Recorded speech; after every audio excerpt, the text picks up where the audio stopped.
Nggak kerasa ya udah sampai ke insight kehidupan yang seperti ini, dimana kita dikategorikan sebagai Gen Z dan hidup di era digital yang benar-benar membuat kita luar biasa mengagumi yang namanya informasi. Oke, sekarang yang kita bahas bukan tentang informasi ya atau Gen Z, tapi apa sih hal yang bisa mempengaruhi Gen Z itu dari dalam, yang ngebuat mereka hilang kendali dan lupa akan segalanya. Yang pertama adalah luka batin. Ya kalau mau dibicarakan tentang luka batin mungkin sedemikian orang atau banyaknya orang itu nggak bakal dengar gitu. Apalagi mereka yang udah ngalami grow dari luka tersebut. Nah biasanya luka batin ini datang dari berbagai hal yang sifatnya negatif.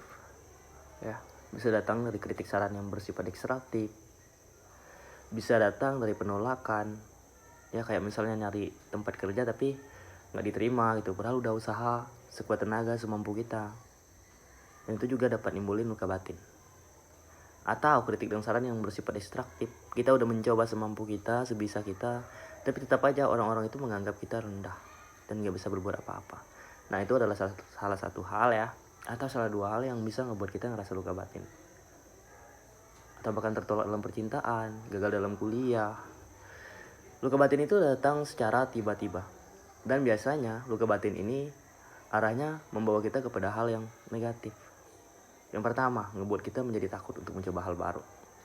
Yang kedua, luka batin itu biasanya melekat lama banget di diri seseorang. Nah, ibaratnya penyakit itu bisa semakin akut jika terus diidap dan diadopsi oleh orang yang mengalami luka batin. Oke. Dan pada dasarnya pengertian luka batin itu adalah luka yang mendalam, ya, serangan batin atau mental untuk seseorang penderita, dan hal itu bakal melekat lama jika nggak diobatin. So, at least gini, gimana sih cara ngobatin luka batin? Yang pertama, luka batin itu bisa diobatin dengan cara kita menyelesaikan sebuah masalah yang masih melekat dalam diri kita.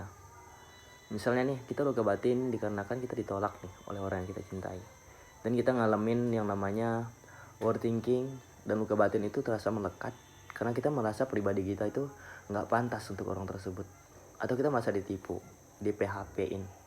Nah hal ini banyak banget terjadi di anak muda zaman sekarang ya, dimana kita berusaha mengejar cinta itu dan akhirnya menimbulkan luka batin.